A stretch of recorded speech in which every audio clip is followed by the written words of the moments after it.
Okay, g'day again. Right, we're back at the last wind deflector for the bike, and also got one side of the glove box for my Volkswagen. You can't actually see it there. I'll show you it later. There was a buckle in the glove box for the Volkswagen. I don't know how I got a buckle. The original cardboard piece was straight when I moulded it, but it's since sunk in, so you can see there's a tiny bit of cardboard poking out one end, which I haven't cut off yet. So I've bent the cardboard up in a bit of an arch, apart from the ends. I've also glued it down with a bit of contact. I've pre-sanded where I'm going to lay the glass, and yeah, the last bit on the wind deflector. And what I didn't do first time was mask up the surface. Doesn't matter so much on the outside, so it's going to be sanded anyway, but yeah, this was already the right shape, so I moulded this off the fairing and mirror, and yeah, I didn't mask it up the first time, and because the resin dribbled all over it, and then I had to clean it all off again, so I masked it all up this time. And you'll notice I've cut this one. The reason is that when you're doing up to an edge, if you've got too much hanging off an edge, as it drags over, it will present an air bubble along the edge, right where you want it to join. So you really don't want a lot of excess. And yeah, if you tear this edge, it will tear some of it away, and you'll lose some of the thickness on the edge itself, which is the main strength part that you want. So that's why I've cut this. I've got another piece already cut.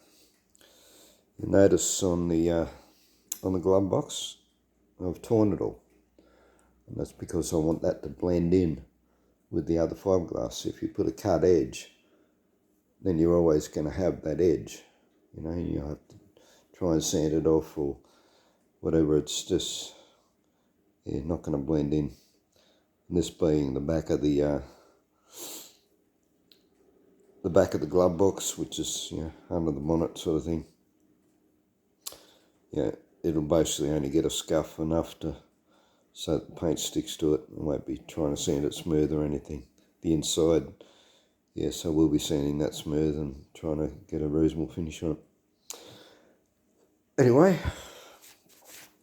I've poured out a little bit of resin. I'll go and mix some catalyst with it. Catalyst is MEKP, which stands for methylethyl ketone peroxide, and it's very dangerous stuff. You especially don't want to get it into your eyes. If you get it on your hands, try and wash it off immediately. It's not good for your skin. It's a very nasty substance. So anyway, we'll get started.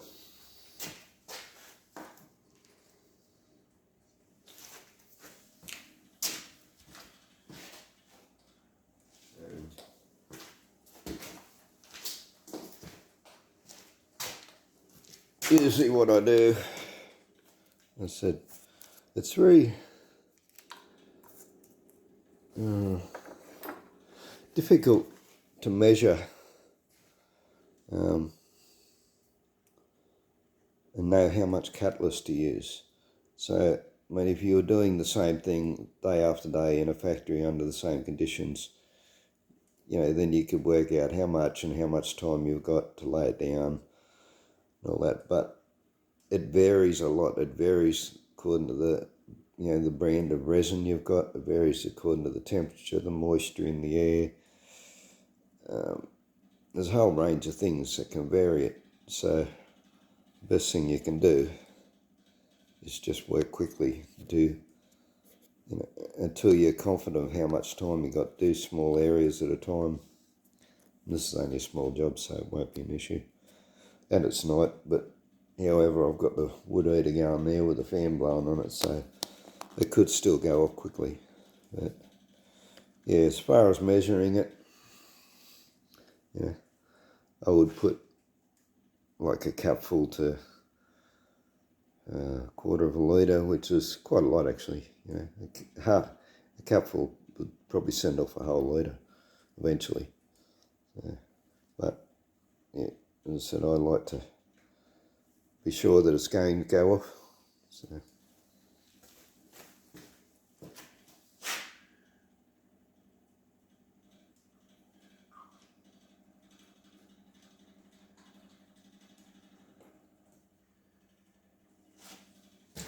Okay, I've got that on my hands, so I'm going to wash that off with a bit of acetone, which I should have had the lid off already, but I'm prepared for that. Yeah, I want that off before I even begin. Okay, next up.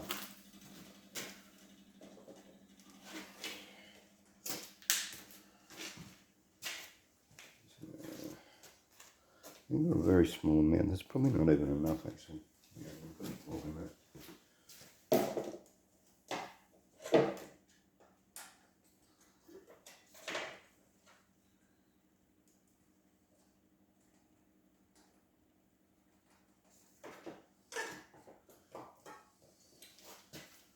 Okay, so mix it up well. Mixing it with a brush that you're going to use is probably not the best idea because it will, when you first put it in, it will soak up the resin, which doesn't have catalyst. So, squeegee it out, mix it again.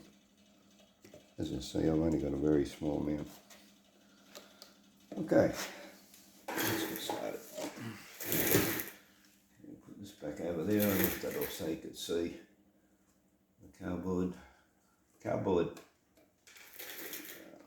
is a bit of bracing just to help it hold it straight. As I said, I've got a lump of wood in there and a couple of bits of fibro packing it up.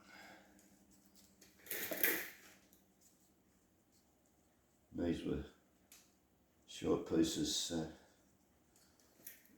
What I'm doing first is wetting the overlaps first, so that when I go to brush it, it doesn't all fall off.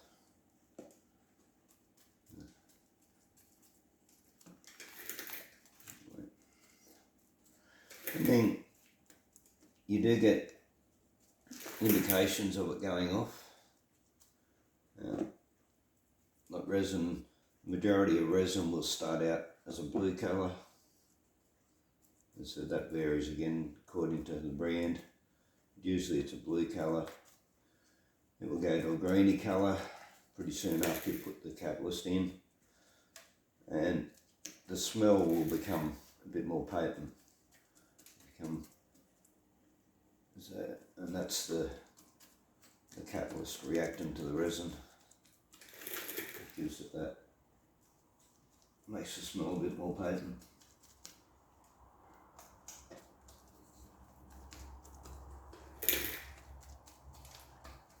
Okay, wet all that out sufficiently. Get that on that out. The other thing too here, I'm going to do actually is brush a little bit on here first. That'll help stick it to it so it doesn't fall off. Yeah. Hold on to it for a moment. Let it out.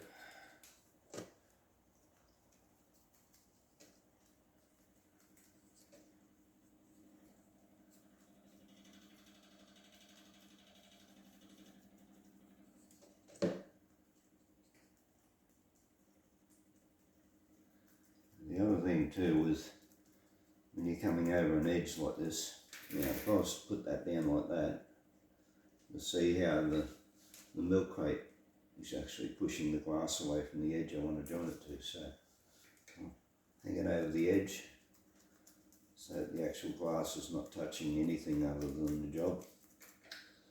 Okay, give that a quick roll out and put another layer on there. Yeah, as I was saying before, the about changing colour and the smell changing as soon as it reacts. Yeah, that tells you that it is actually reacting. Now, if you're doing a job and your resin, if you're still wetting out and your resin begins to gel, like it starts going lumpy and slimy, you know you've only got a short amount of time before it sets. So, you know, if you're doing a bigger job, you need to stop wetting out, or just finish wetting out whatever bit you already wet out. Remove the rest of the glass off the job and get it rolled as quick as you can. So,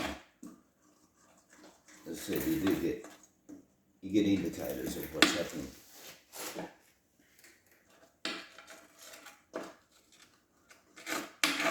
Okay, that's rolled out plenty good for the first layer. Then we'll get small air bubbles around this brace. It's sort of inevitable, and really anything much you can do about that there. It's not really going to matter that much. The strength is in the brace, and as long as you haven't got air between the layers of glass, then it shouldn't actually matter. So,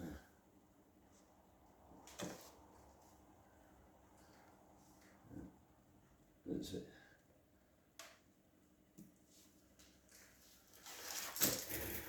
But yeah, that just by having that little bit of well, there's no strength in the cardboard, but the glass having that ridge in it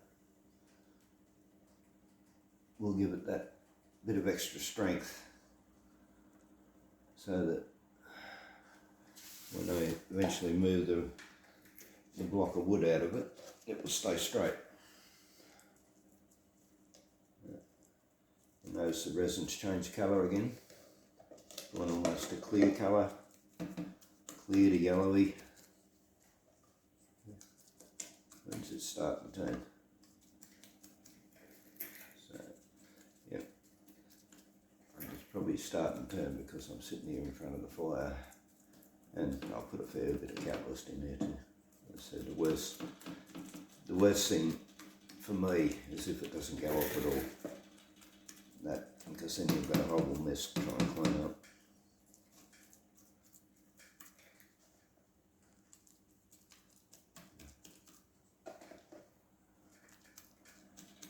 Yeah, I'm going to run short of resin too.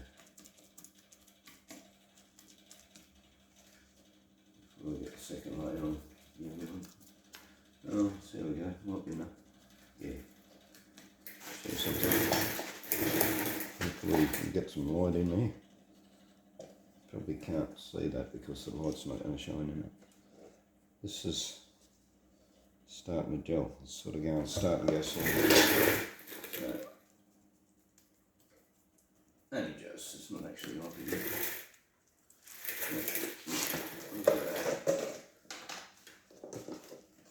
Yeah, I think I've got enough to go with this. Because there's already wet glass underneath. You don't need as much resin on the second layer because there's probably excess on the first layer anyway.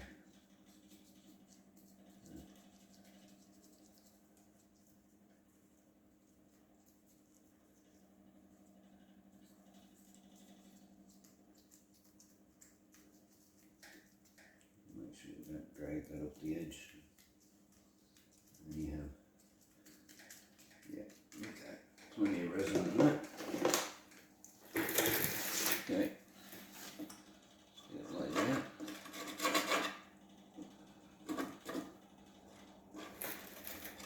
Glass dry down here on the edge, so I can actually push the excess out of the other part of the job out to where it's needed, blend it in.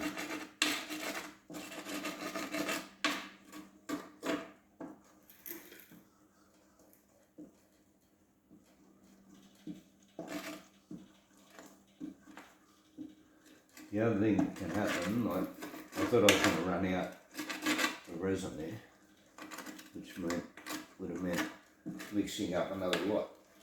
Now, if you mix up another lot of resin in the same container as what you got resin in, the catalyst, because that resin is already starting to go off, it will speed up the time of the new resin. It will make the new resin go off twice as quick. Same as when you put the new resin on the job, because there's already catalyst in there and it's already creating a little bit of warmth. The second lot of resin will go off a lot quicker than the first.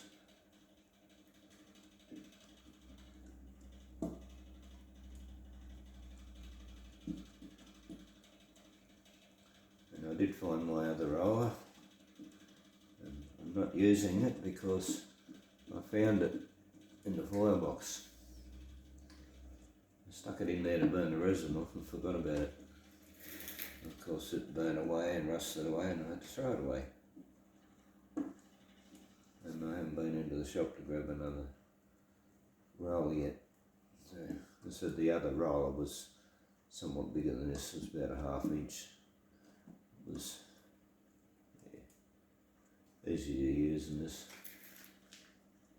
This one was bought specifically to get into very tight crevices. But, yeah, for an overall job it's not really as good as the slightly bigger one. I have got a really large one, but yeah, you wouldn't use that on a job this small. I also have a curved one, just sort of like an egg shape for doing, and I may well use that on the inside of those fairings, just for doing concave surfaces.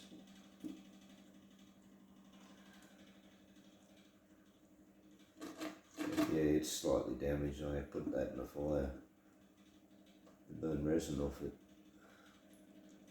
Because the actual roller was aluminium, I melted part of it. It's still usable, but it is damaged. Should actually buy a new one. Problem is down here in Tasmania, I don't know where to actually get it from. I didn't have one at the marina. Probably need to order it online or something. There's an air bubble under here. To even it out, because the resin at the back has got a lot more distance to grip. I try and push the air out of the back. I want the air at the front because there's only a short distance here. I've only got an inch, so I need as much of this to bond as possible.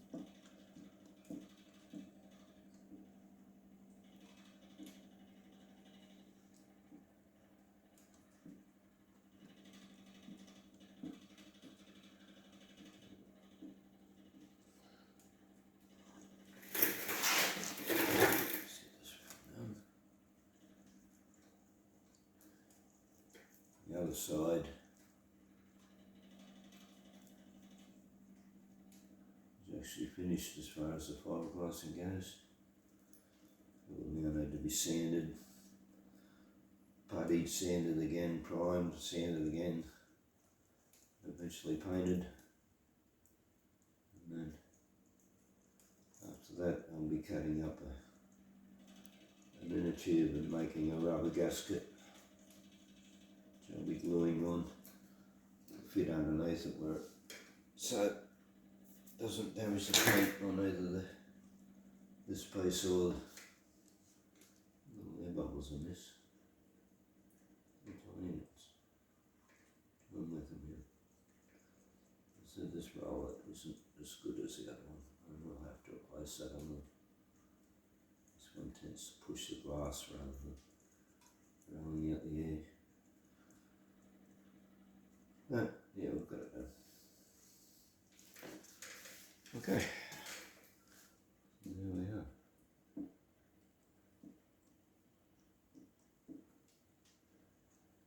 Show you something on the other job. Okay, I've just bought a whole new lot of acetone. I've only got one brush, and I'll be wanting to do. I actually spent my budget by the time I get around to get the brush, and it's about all I have. Enough for one brush, so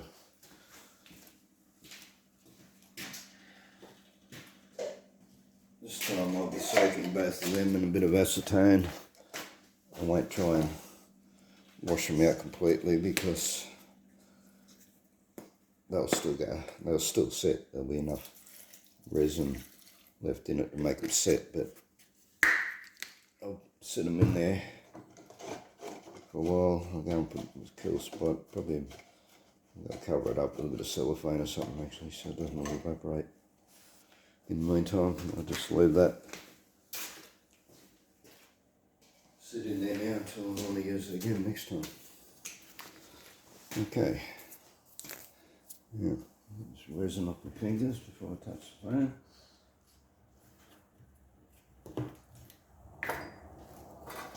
It's another thing till we paste a shop around. Right. This acetone, a litre of acetone in Bunnings used to only be $9. I think it's up around 11 or 12 now. But, yeah, the same amount down in Marina where I buy my glass. Yeah, it's like $20, $21 or something, you know. So, yeah, shop around. Okay, there's going to be a bit of a jiggle here when I take it out of the holder. Not too bad. Okay. Yeah. Over on here, you see there's a wide edge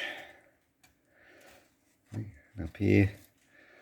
What I've done here is when it first goes off, it goes off and then you've got a period of time, which again varies a lot, where it's set, but it hasn't gone hard. It's what they call green. And during that time, you can get a sharp blade and just trim it off real easy. Instead, I used two blades actually. I used a Stanley knife, a trimming knife, to cut it, and then I used another knife with a long blade to get underneath the excess and lift it off. I didn't try and blend this in at all because most of this, or probably all of it, will get sanded off anyway. So this is just to hold the shape until I get glass on the inside. Yeah, most of that putty will get ground out of there and everything as well. Yeah, on this one here, I've already got it set in place. This one here, I did not trim this with a knife. I waited till it was hard, and I cut it off with the multi-tool and then sanded it. And the reason being, as I said, you've seen that wide edge. That wide edge is where it's torn and it's separated. The glass is separated from the resin. So if I was to trim this with a knife while it's green, it would start pulling apart the join in the edge. So it was something to think about. If the finished product has an edge that you want strong and clean, was cut. If you're going to trim it with a knife, cut, a 1/4 inch away from it, and then finish it off with a saw of some kind. after it's dry. Yeah. Okay, well that's probably about all I'm going to show you at the moment. I was going to make this next video putting the other brackets onto the other side of that fairing, but I haven't time to clean it off, to grind it off, and yeah, I'm not about to grind it off in the shed. I've got enough dust in here already. So yeah, and if I was to use the angle grinder, as I said, to grind the glass, it'd be everywhere. It'd cover everything in the shed, including me. So yeah, I'll wait. I'll do that outside during the daytime. So okay, well, hope that was helpful, and hit a like please. Thanks for watching. Bye.